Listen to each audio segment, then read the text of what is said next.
Ako si Akira, Aki for short. Morena, matangkad, simpleng dalaga na may mataas na pangarap.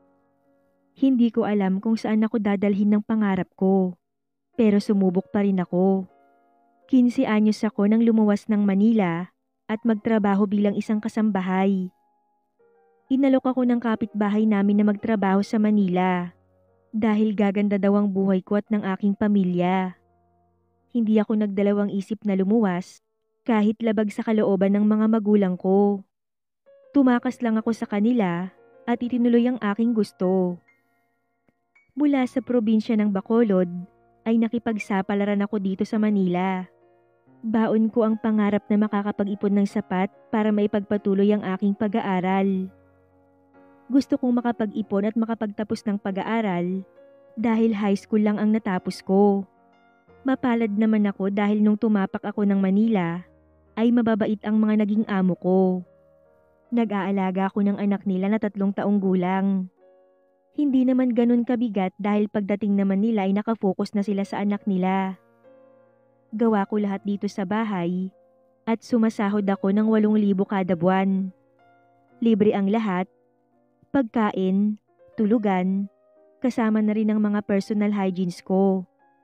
Libre din ang internet, kaya lang wala naman akong gadgets. Isinasama rin nila ako kapag namamasyal sila. 1 taon at kalahati din ang itinagal ko sa kanila. Dahil nag-resign na ang amo kong babae sa trabaho, sinabi nila sa akin na hindi na nila kailangan pa ng kasambahay. Bilang mabait naman ang aking amo, hinanapan niya ako ng bagong trabaho. Inirekomenda ako ng amo kong babae sa kaibigan niya na may-ari ng isang karinderya. Nakapasok ako bilang isang taga-serve doon. Yun lang ang trabaho ko, kaya hindi rin ako nahirapan masyado. Pero mababa ng 1,000 ang sahod kumpara sa dati kong trabaho. Dahil wala nang space sa apartment na tinutuloyan nila, doon ako sa loob ng karinderya natutulog. Naglalatag ako ng karton sa likod ng kusina para makapagpahinga sa gabi. Kadalasan late na rin ako matulog dahil minsan tumutulong rin ako sa mga dapat gawin sa karinderya. Maaga rin akong nagigising para tumulong sa paghahanda ng mga iluluto. 24/7 ang karinderya ng amo ko dahil along the highway sila. May shifting naman ang pagpasok kaya maayos naman. Hanggang sa ganun ang naging lagay ko sa araw-araw. Maayos naman sana, pero hirap ako dahil wala akong sariling tirahan. Kalahating taon na ang pagtatrabaho ko sa karinderya at meron na akong naiipon kahit papano. Itinabi ko ito sa isang bangko na student ID lang ang kailangan. Nakakapagpadala rin ako sa magulang ko ng pakonti-konti.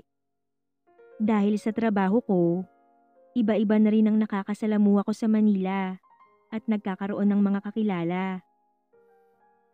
Hanggang sa nakuha ng isang lalaki ang atensyon ko, si Robert. 5 taon ang tanda nito sa akin. Madalas siyang kumain sa karinderya, kaya napalapit ang loob namin sa isa't isa. Mapa day shift o night shift ang schedule niya, dito pa rin siya kumakain.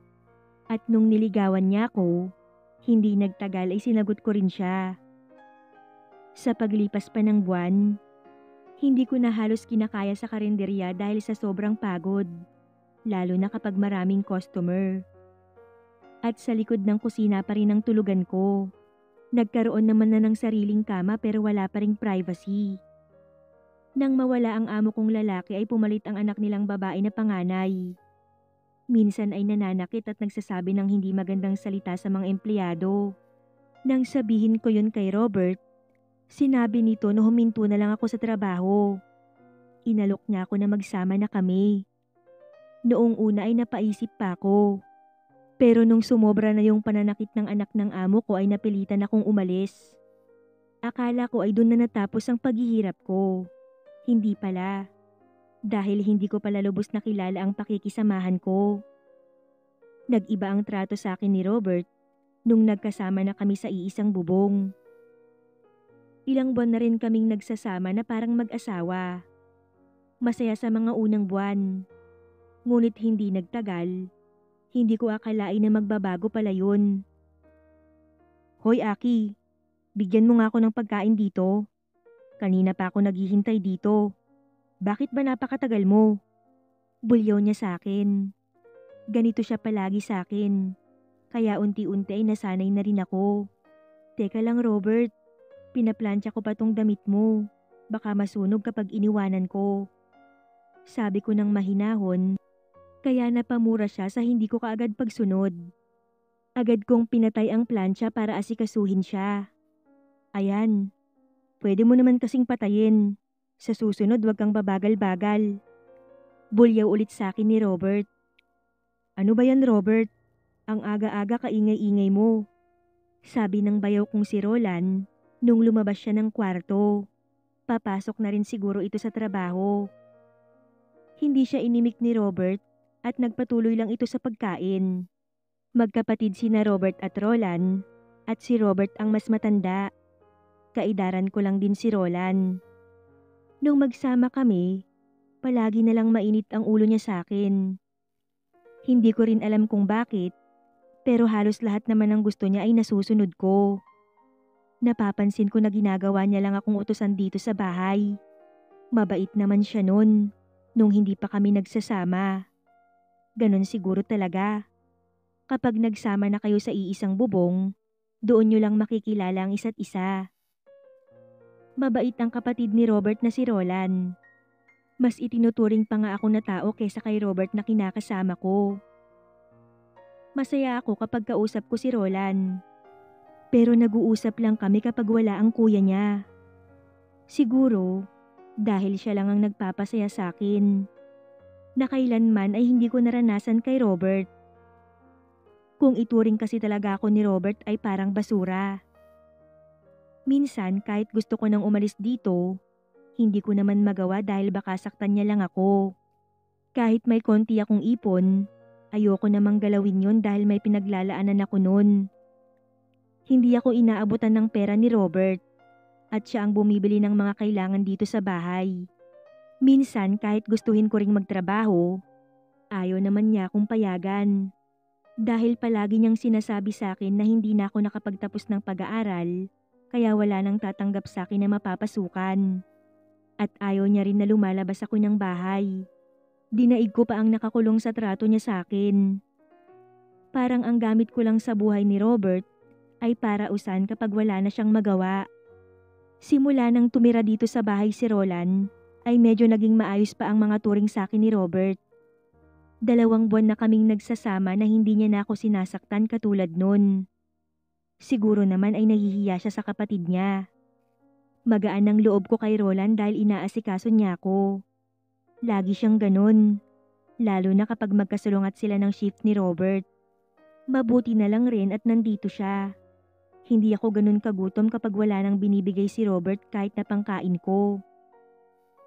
Magkatrabaho ang magkapatid at pareho silang nagtatrabaho sa isang factory. Minsan si Robert ang pang-umaga at si Roland naman ang panggabi.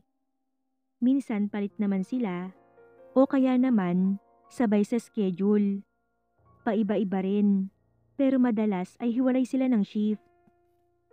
Pero kapag magkasalungat nga sila ng shift, mas mainam dahil madalas ay panatag ang loob ko kapag si Roland ang kasama ko.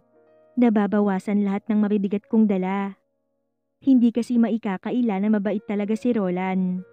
Maswerte naman ang babaeng mamahalin niya. Lumipas ang panahon, hindi ko na malaya na nahuhulog na pala ang loob ko kay Roland. Iba kasi talaga yung pag-aasikaso niya sa akin. Minsan, nakapasok na sa trabaho si Robert at siya namang dating ni Roland. Aki, kumain ka na ba? Ano ang ulam? Sabay bukas na nakatakip na pagkain sa lamesa. Sardinas ulit? Bakit naman puro sardinas ang ipinapaulam sa'yo ng lokong Robert na yun? Hindi ko siya kinibo at dire-diretso sa inaayos kong mga damit. Ito sakto. May dala akong lomi at balot. Halika at pagsaluhan natin.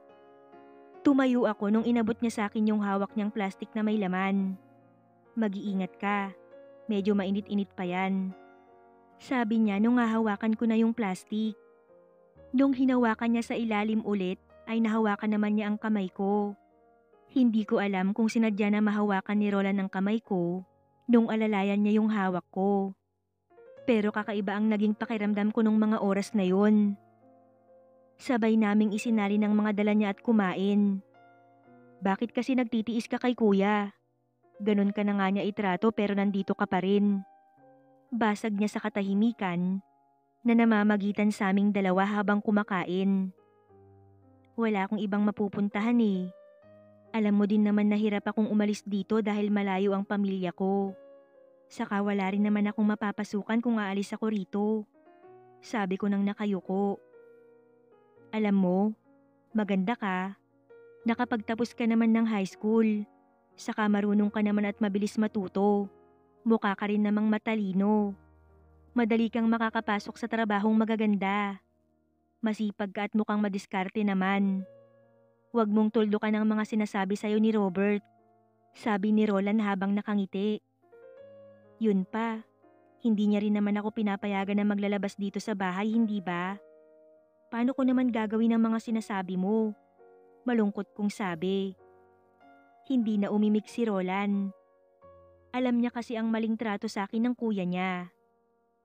Hanggang sa natapos kaming kumain, katahimikan ulit ang namagitan sa aming dalawa.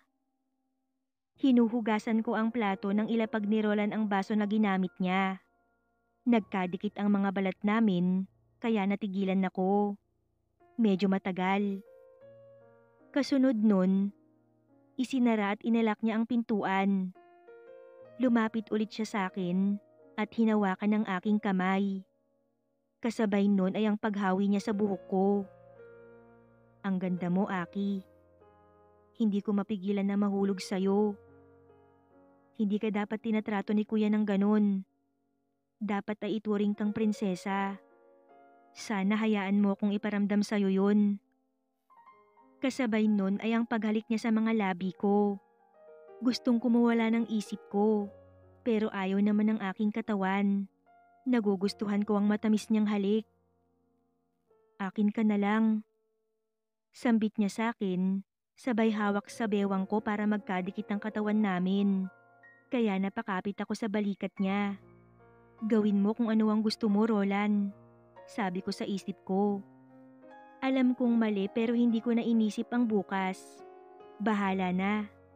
Ang mahalaga, masaya ang loob ko ngayon. Nung maramdaman ni Roland na hindi ako pumipiglas sa ginagawa niya, itinuloy niya yon. Bakit ako tututol kung gusto ko rin? Ang sarap sa pakiramdam ng ganito pala ang mahalin. Ganito pala kapag hindi napipilitan sa mga ginagawa. Umaayon ang katawan ko sa ginagawa ni Roland kaya napasunod ako. Ngayon ko lang naramdaman to. Dahil simula magsama kami ni Robert, ginawa niya akong sunod-sunuran sa gusto niya, pati na rin sa kama. Kapwa kami hingal ni Roland nang matapos. Ibang-iba ang pakiramdam. Iaalis kita rito, Aki. Sumama ka sa akin. Sabi niya na nakatingin sa mga mata ko. Tumango naman ako at niyakap siyang umiiyak. Huwag ka nang umiyak, mahal ko. Ilalayo kita sa madilim na kinalalagyan mo ngayon. Kitang-kita ko na sincere ang pagkakasabi ni Roland ng mga salitang yun. Nagplano siya agad para sa pag-alis namin bukas ng gabi. Kinaumagahan, maayos kong naayos ang lahat para sa pag-alis namin ni Roland. Tulog na tulog si Robert. Pinagmasdan ko siya at inusisa ang sarili kung tama ba ang gagawin ko. Binalikan ko lahat sa alaala ko, ang lahat ng nangyari simula nang nagkasama kami sa iisang bubong. Wala palang masaya.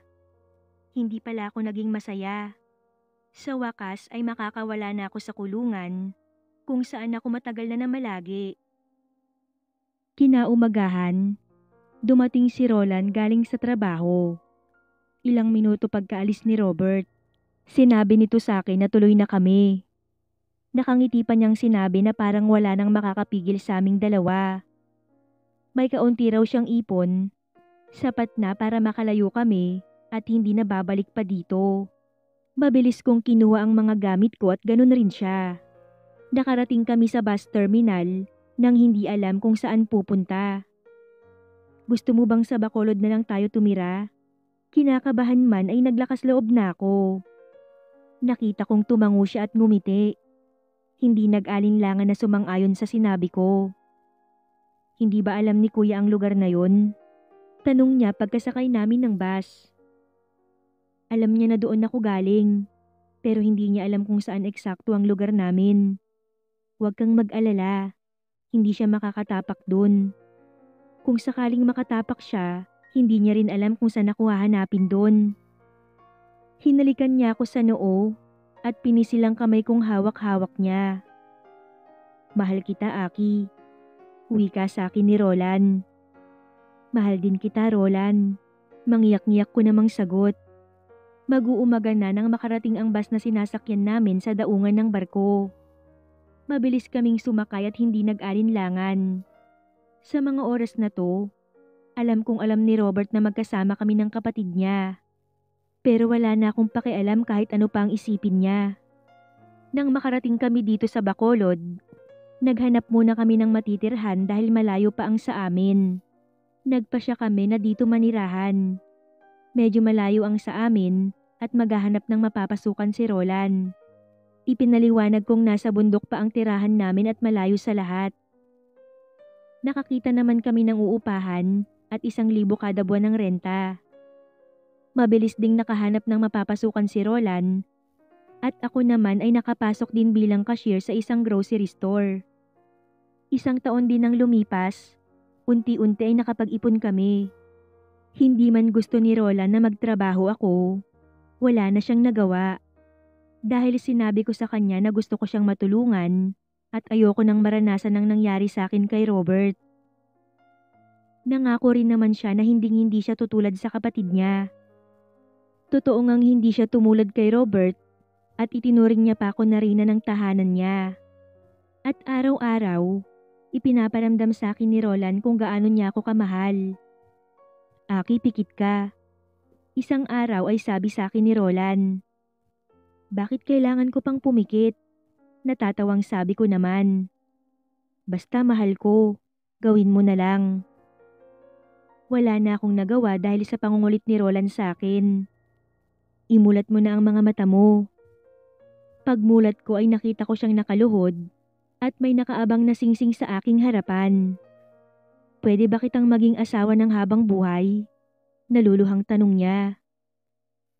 Hindi ko na napigilan ang mga luhang gustong pumatak kanina pa. Ngayon ay umaagos na ito. Ganito pala ang pakiramdam. Walang kasing saya. Oo, Roland. Umiiyak na sabi ko. Pareho kaming umiiyak at hindi mapigilan ang sayang nararamdaman. Hindi nagtagal, ikinasal kami ni Roland sa mayor dito sa Bacolod. Isang pares ng ninong at ninang. Simpleng handa sa bahay kasama ang mga magulang ko at kaunting mga bisita na dito rin namin nakilala sa aming lugar. Masayang masaya ang mga magulang ko nung naikasal kami ni Roland. Ako man ay walang kapantayang sayang nararamdaman. Dahil lahat ng hindi ko inaasahan na mangyayari sa akin ay nangyari. Hindi man ganun kabongga ang naging kasal namin, pero makikita mo sa aming mga mata ang kasiyahan. Pagkalipas ng 1 pang taon ay nabiyayaan na kami ng anak. Nagpatayo kami ng maliit na tindahan na hindi katagalan ay lumago. Unti-unti ay nakapagpatayo na rin kami ng sarili naming bahay. Hindi ko man natapos ang aking pag-aaral. Nakakatulong naman kami ni Roland sa mga magulang ko. Hindi ganun kalaki ang kinikita namin. Pero dinidisiplina naman namin ang sarili namin, kaya may naipupundar kami kahit papano. Ngayon, masasabi ko na hindi man naging maganda ang nakaraan ko. Mapalad naman ako sa buhay ko ngayon, kasama ang aking mag-ama.